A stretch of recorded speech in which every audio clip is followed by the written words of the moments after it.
नमस्कार मित्रों। हम सभी का जीवन सुख और दुख के बीच में झूलता रहता है। कई बार हम इसको रियलाइज करते हैं, संज्ञान में लेते हैं, कई बार नहीं लेते हैं। क्या कभी आपने सोचा कि जो व्यक्ति या वस्तु सुख का कारण हो सकता है, वही दुख का भी कारण हो सकता है? एक मिनट के लिए आपके मन में आएगा ऐसा नहीं है, लेकिन ऐसा होता है। उदाहरण के तौर पे मित्र से भी सुख मिलता है, मित्र से भी दुख मिलता है। शत्रु से भी सुख मिलता है, शत्रु से भी दुख मिलता है। कैसे? मान लीजिए आपका मित्र है, आप उसको मानते हैं, चाहते हैं, प्रेम करते हैं, सुख दुख का साथी है। आपके पास है या आ रहा है आपसे मिलने, आपको खुशी होती है, सुख होता है, आनंद आता है। लेकिन वही मित्र कुछ देर बाद जब चला जाता है तो दुखी कर जाता है। इसी तरह से शत्रु है, जिससे आप नफरत करते हैं, ईर्ष्या करते हैं, द्वेष करते हैं, घृणा करते हैं, वो आपके सामने आ जाए तो आप दुखी हो जाते हैं।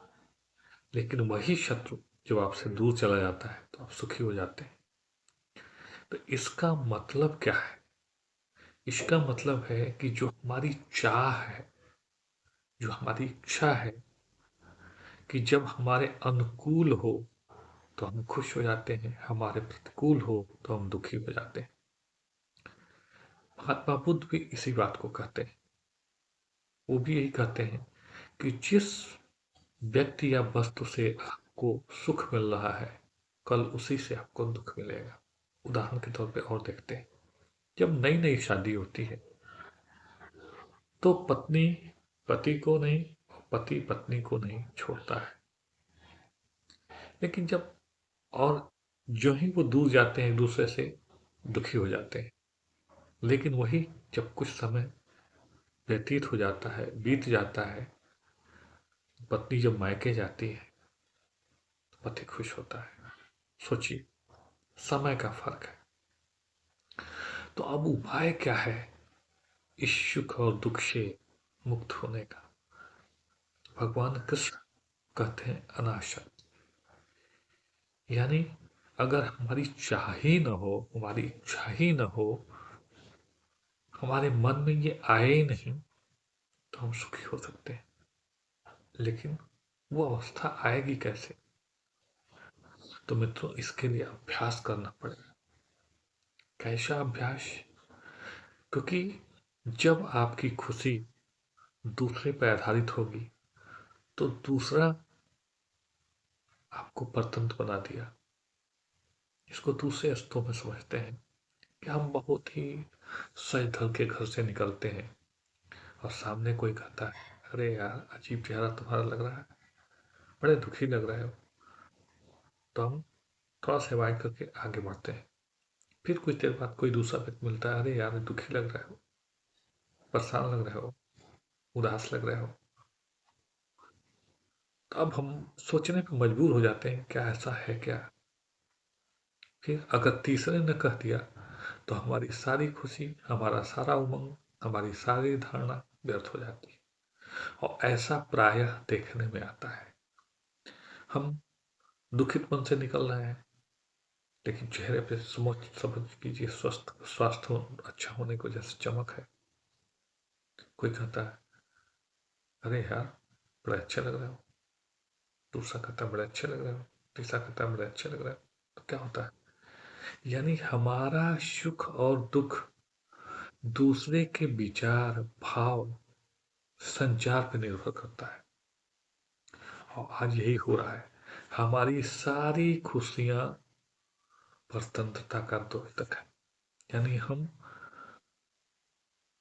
जब अंदर झांकेंगे, अंदर खुशियों को तलाश करेंगे, अपने आप को समझेंगे, तभी हम इससे मुक्त हो सकते हैं। और तुलसीदास जी ने कहा भी है, पराधीन सुख सपने हो नाही। यानी जो भी खुशी आपकी व्यक्ति, विषय, वस्तु, स्थान पर निर्भर है। वह व्यक्ति, वस्तु, स्थान जब आपसे छूट जाएगा तो आपको दुख होगा। तो उपाय क्या है? आपको जानकर के आश्चर्य होगा, कोरिया में, साउथ कोरिया में खास तौर से, जैसे जैसे लोग 60 प्लस होते जाते हैं, धीरे धीरे धीरे धीरे करके अपने घर के एक एक सामानों को कम करते जाते हैं। लास्ट में सिर्फ एक चटाई बचती है जिस पे वो सोते हैं। आपको जानकर के आश्चर्य होगा, ताकि जब ये शरीर छूटे तो मन में ये नहीं आए कि ये छूट रहा, वो छूट रहा है। तो ये क्यों कर रहे हैं? ऐसा नहीं कि जो बातें हमारे धर्म ग्रंथों में हमारे यहाँ बताई गई वो स्प्रेड आउट नहीं हुई, बस ये हुआ कि सब जगह फैला। मूल वही है। जैसे मैं आपको एक और उदाहरण दूं, जैसे भारत का संविधान बना तो हमने करीब 14-15 देशों से संविधान कॉपी किया, लेकिन जब जिन देशों से हमने कॉपी किया संविधान का, उन देशों ने वो व्यवस्था कहाँ से लाई? तो बहुत सारे अंग्रेज और बहुत सारे विचारकों ने लिखा है कि उन्होंने मनुस्मृति से, वेदों से, पुराणों से व्यवस्थाएं ली। क्योंकि आपको याद होगा कि जब भारत गुलाम था ब्रिटिशर्स का, तो उन्होंने क्या किया था, सारे धर्म ग्रंथों को अंग्रेजी में अनुवाद कराया। तो उसमें सार सार को कह लिए, थोथा दे उड़ाए वाली स्थिति थी। यानी उनको लगा कि ये तो काम की बात है, तो उन्होंने अपने यहाँ व्यवस्था में अडॉप्ट कर लिया और देखा कि इसी के बदौलत ये स्ट्रांग है, तो उसमें नुक्स निकाल दिया। आपके यहाँ जितने भी धर्म ग्रंथ हैं, उन सब धर्म ग्रंथों में बहुत सारे प्रकाशकों के द्वारा प्रकाशित किए गए हैं और बहुत ज्यादा उसमें मिलावटी भी है। मूल क्या है वही समझ पाएगा जो अनुभव करेगा। तो आप यह मान के चलिए कि जीवन हमेशा अपने विपरीत के साथ ही चलता है। जैसे जीवन है तो मृत्यु है, उत्थान है तो पतन है, स्त्री है तो पुरुष है, आकाश है तो पाताल है। यानी विपरीत के बिना जीवन संभव ही नहीं है। कॉम्प्लीमेंट है, सुख और दुख, आना जाना। आज दुखी हैं आप, बहुत ज्यादा दुखी मत होइए, क्योंकि ये दुख एक दिन सुख में परिवर्तित होगा। आप बहुत ज्यादा सुखी हैं तो बहुत आनंद मत मनाइए, दुख प्रतीक्षा कर रहा है। दुख में है तो सुख प्रतीक्षा कर रहा है, सुख में है तो दुख प्रतीक्षा कर रहा है। ये आएगा ही जाएगा। प्रकृति का शाश्वत नियम, जीवन है तो मृत्यु है, मान है तो अपमान है, यश है तो अपयश है। ये सारी चीजें आपके जीवन की अभिन्न बातें हैं, आप इसको अवॉइड नहीं कर सकते। तो अच्छा क्या है, सामंजस्य बिठा के चलना। जैसे एक राजा था, महात्मा बुद्ध के समय का कहानी है, बहुत ही पॉपुलर कहानी है। तो वो राजा बहुत ऐशो आराम में जीता था, दुनिया के सारे सुख संपदा में, अच्छा खाना, अच्छा पीना, अच्छी स्त्रियों के साथ रहना। अचानक महात्मा बुद्ध के प्रभाव में आकर के उसने संन्यास ले लिया। लेकिन जितना ही वो सुखी जीवन व्यतीत करता था, संन्यास लेने के बाद उतना ही वो दुखी वाला जीवन। बहुत भिक्षु अगर 2 टाइम खाते थे तो वो 1 टाइम खाता था, वो 4 घंटे सोते थे तो वो 2 घंटा सोता था। वो सामान्य मार्ग पे चलते थे तो कंकड़ पत्थर वाले मार्ग पे चलता था। तो हुआ क्या कि वो बीमार पड़ गया। जब बीमार पड़ गया तो उसके साथियों ने महात्मा बुद्ध को बताया कि भगवान ये स्थिति हो गई है। महात्मा बुद्ध उसके पास पहुंचे। देखिए महात्मा बुद्ध के समझाने का तरीका कितना अच्छा था। उन्होंने पूछा, "भंते, ये बताओ, सुने थे तुम बहुत अच्छा वीणा बजाते थे।" मैंने कहा, "हाँ, बहुत अच्छा वीणा बजाते थे।" महात्मा बुद्ध ने कहा, "अगर वीणा की तार बहुत कसी हो तो कैसा होगा?" तो कहा कि आवाज अच्छी नहीं आएगी और टूटने की संभावना रहेगी। और बहुत वीणा की तार लूज हो तो, ढीली हो तो उसने कहा, सुर नहीं निकलेंगे। तब महात्मा बुद्ध ने कहा, तुम क्या कर रहे हो? एक तरफ तुम्हारा जीवन था सुखपूर्वक आनंद पूर्वक वाला, जिसमें तुम मस्त थे। आज फिर तुम अपने शरीर के साथ अन्याय कर रहे हो। तो इन दोनों परिस्थितियों में आपको क्या करना चाहिए? तो उसने कहा कि समझ गया, मुझे सम्यक मार्ग का पालन करना चाहिए, यानी बीच के मार्ग का। ना हम इधर एक्सट्रीम पे जाएंगे, ना हम इधर एक्सट्रीम एक्सट्रीम पे जाएंगे। यानी यार, जब सुख मिलेगा तो सुखी नहीं होंगे, दुख मिलेगा तो दुखी नहीं होंगे। मान के चलेंगे कि ऐसा ही जीवन चलता है। तो मित्रों, अगर आज आपका समय अच्छा नहीं चल रहा है तो परेशान न होइए, कल अच्छा होगा। अगर आपका अच्छा समय चल रहा है तो मानसिक रूप से तैयार रहिए कि कल परेशानियां आ सकती है। तो बुद्धि से, विवेक से काम लीजिए, और अगर ये प्रभावी लगे तो निश्चित तौर पे अन्य लोगों को शेयर कीजिए, उन तक पहुंचाइए। क्योंकि हम लोगों के बीच ज्यादातर लोग मानसिक रूप से परेशान है। कोई बच्चे को लेके परेशान है, कोई बेटी को लेके परेशान है, कोई सास को लेके परेशान है, कोई बहू को लेके परेशान है, कोई देवर को लेके परेशान है, कोई जेठ को लेके परेशान है। यानी हमारा जो परिवार का एक छोटा समूह है, उस समूह में भी हम एक दूसरे की वजह से सुखी और दुखी हो रहे हैं। उसके पीछे सिर्फ कारण ये है कि जो हमारी चाहत है, जिस व्यक्ति से, अगर वो चाहत पूरा कर दिया, हम सुखी हो जाते हैं। अगर हमारी चाहत के अनुकूल उसने व्यवहार नहीं किया तो हम दुखी हो जाते हैं। तो अगर एक अच्छे समाज का, अच्छी सोसाइटी का निर्माण करना है तो हमें संतुलन बना के रखना होगा। न ज्यादा इधर, न ज्यादा इधर। उतना ही उम्मीद करें जितना सामने वाले को पूरा करने में दिक्कत ना हो। दूसरा, जिससे उम्मीद करें उस उम्मीद पर भी खरे उतरने का प्रयास करें। जिसका आप मदद करते हैं या जिससे आप मदद चाहते हैं, उसका वक्त आने पे मदद भी करें। अगर हम सभी लोग इस तरह का व्यवहार अडॉप्ट कर लें कि हमें ज्यादा से ज्यादा जो भी हमारे पास है वो दूसरों को देना है, बांटना है। जैसे उदाहरण के तौर पे हमारी हमारा जीवन संकीर्णता वाला जीवन है। मेरा मेरा परिवार, मेरा गांव, मेरा राज्य, उसके बाद आता है मेरा देश। थोड़ा सा इस फिलॉसफी को बदल दें। पहले वाले में क्या है? सब में मैं, मेरा परिवार, मेरा गांव, मेरा देश, सब में कुछ लेने की भावना है। थोड़ा सा फिलॉसफी बदल दें।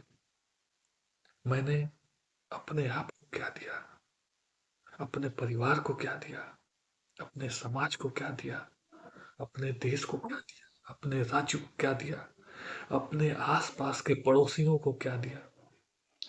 क्या कभी आपने मंथन किया कि आपका जो जीवन चल रहा है, उस जीवन से कितने लोग आनंदित हैं, कितने लोग खुश हैं?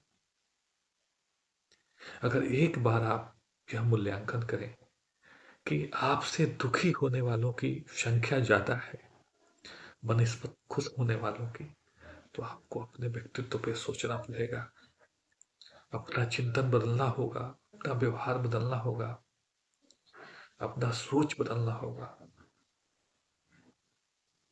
तो कोशिश करें एक अच्छे और स्वस्थ समाज के निर्माण के लिए कि ज्यादा से ज्यादा लोगों की उम्मीदों पर, आकांक्षाओं पर खरे उतरें, और दूसरा, लोगों से कम उम्मीद करें। इसमें ये नहीं है का दोष है, हमारी चाहत ही इतनी ज्यादा है, हमारी इच्छाएं इतनी ज्यादा है कि हम हर व्यक्ति से उम्मीद, हर व्यक्ति से आशा, और होता भी क्यों ना, क्योंकि समाज है तो हम समाज से कुछ चाहते हैं। लेकिन समाज क्या है? व्यक्तियों का समूह है। समाज क्या है? व्यक्तियों का समूह है, परिवार का समूह है। हमने कुछ नॉर्म्स बनाए हैं, कुछ नियम बनाए हैं समाज को चलाने के लिए। लेकिन समाज को चलाने के लिए नियम ठीक है, लेकिन क्या हमारे अपने व्यक्तित्व के या व्यक्तित्व में बदलाव आ रहा है? क्या हमारी सोच में बदलाव आ रहा है? क्या हमारा दृष्टिकोण परोपकारी है? क्या ही ऐसा तो नहीं है दूसरे को दुखी देख करके खुश होते हैं? अगर वो खुश होगा तो हम दुखी हो जाएंगे। तो थोड़ा चिंतन करने की जरूरत है, चिंता करने की जरूरत है। किस चीज की? अपने विचारों की, अपने भावनाओं की, अपनी इच्छाओं की, कि हम किस तरफ जा रहे हैं, किस तरह की सोसाइटी का निर्माण कर रहे हैं, हम आने वाले संतति को क्या देना चाहते हैं। अगर आपके पिताजी ने आपके लिए कुछ नहीं किया तो आप घूमते हैं, कहते फिरते हैं, तो आपका पुत्र भी तो आपसे उम्मीद करता है कि आप कुछ करें। इसी तरह से पिता भी अपने पुत्र से उम्मीद करता है, माँ अपने बेटी से, बेटी अपने माँ से। फिर यही दायरा बढ़ते बढ़ते एक समाज का, संगठन का स्वरूप ले लेता है। आज का जो समाज है, आप कहेंगे बहुत बेकार का समाज है। मैं कहता हूं कि हमेशा से इसी तरह से रहा है। जब कृष्ण थे तो कंस, बकरासुर, सकासुर, पूतना जैसे भी लोग थे, जरासंध लोग जैसे लोग थे, दुर्योधन जैसे लोग थे। राम थे तो रावण भी थे, कुंभकर्ण भी थे, और भी बहुत राक्षस थे। तो कहने का तात्पर्य यह है कि अभी हम साक्षी हैं, हम देख रहे हैं। हमेशा हमको वो अच्छा लगता है जो हमने देखा नहीं, क्योंकि हम अपनी परिकल्पना में उसको अच्छा मान लेते हैं। लेकिन दोस्तों, जो भी समाज है इस समय बहुत अच्छा है, बहुत बढ़िया है। सिर्फ देखने का दृष्टिकोण बदल दीजिए, और बदलना पड़ेगा। अगर आप सुखी रहना चाहते हैं तो बदलना पड़ेगा। नहीं बदलेंगे तो प्रतिपल प्रतिपल प्रतिपल आप दुखी ही जीवन जिएंगे। और एक दुखित व्यक्ति दूसरों को दुखित ही कर पाता है। जैसे अगर आप रोओगे तो अकेले रोना पड़ेगा। आपको रोते हुए देख के हो सकता है एक तो लोग द्रवित हो जाए, लेकिन जब सुखी होगे, हंसोगे, तो सारे लोग हंसेंगे। तो कृपया अपने व्यक्तित्व में इस प्रकार का बदलाव करें कि आपके आने से, आपके जाने से, आपके मिलने से, आपके उठने बैठने से, जिनके साथ आप बैठ रहे हैं, उठ रहे हैं, मिल रहे हैं, वो आनंद का अनुभव करें, प्रेम का अनुभव करें, शांति का अनुभव करें। तभी हमारा जीवन सफल है। अगर आपके किसी के यहाँ जाने से, किसी से मिलने से उसको दुख होता है, परेशानी होती है, आपका के आना वो नहीं चाहता है, तो आपको अपने ऊपर काम करने की जरूरत है। सोचने की जरूरत है कि आप किस दिशा में जा रहे हैं, आपका जीवन किस दिशा में जा रहा है। हर व्यक्ति अगर अपने अंदर सुधार कर ले, अपने अंदर बदलाव कर ले, अपनी गलतियों को देखना शुरू कर दे, तो समाज हमारा बहुत अच्छा हो जाएगा। लेकिन हम क्या है, हम सभी चाहते हैं हमारी सेना मजबूत हो, हमारी सेना जहां भी जाए जीते। लेकिन जब अपने बच्चे को सेना में भेजने की बात आती है, बहुत कम लोग तैयार होते हैं। लोग चाहते हैं भ्रष्टाचार खत्म हो जाए, लेकिन खुद जब अवसर मिलता है तो भ्रष्टाचारी बन जाते हैं। तो ये सब देखने की, समझने की, सुनने की जरूरत है। बहुत कुछ कहने को है, बहुत कुछ कहना चाहता हूं, लेकिन एक वीडियो में संभव नहीं है। अगर आपको ये विचार अच्छे लगे हो, ये वार्ता अच्छी लगी हो, और आप कुछ रिलैक्स महसूस कर रहे हैं, निश्चित तौर पे महसूस कर रहे होंगे, क्योंकि इस वक्त मैं नहीं बोल रहा हूं, मुझसे बुलवाया जा रहा है। तो दूसरों तक भी पहुंचाए, दूसरों तक भी पहुंचाए, दूसरे लोगों को की खुशियों में योगदान दें, खुशियों को बढ़ाएं, उनके दुखों को घटाएं। जीवन का यही मर्म है, इसी को जीवन करते हैं। क्या आएगा, क्या लेके आए थे, क्या लेके जाएंगे, ये आप सभी जानते हैं। जब सिकंदर मरा तो उसने कहा कि जब मैं मर जाऊं तो मेरे दोनों हाथ खोल देना, कि विश्व विजेता सिकंदर भी कुछ भी लेके नहीं जा रहा है मित्र। तो जो भी यहाँ पे बना है, इस शरीर के लिए बना है, इस मानव शरीर के लिए बना है। और आप जानते हैं कि ये शरीर पंच तत्वों से बना है, विलीन हो जाएगा, रह जाएगी तो सिर्फ आत्मा। नमस्कार मित्रों, धन्यवाद। ईश्वर आप सभी की इच्छाओं को पूरा करें, खुश रखें। धन्यवाद।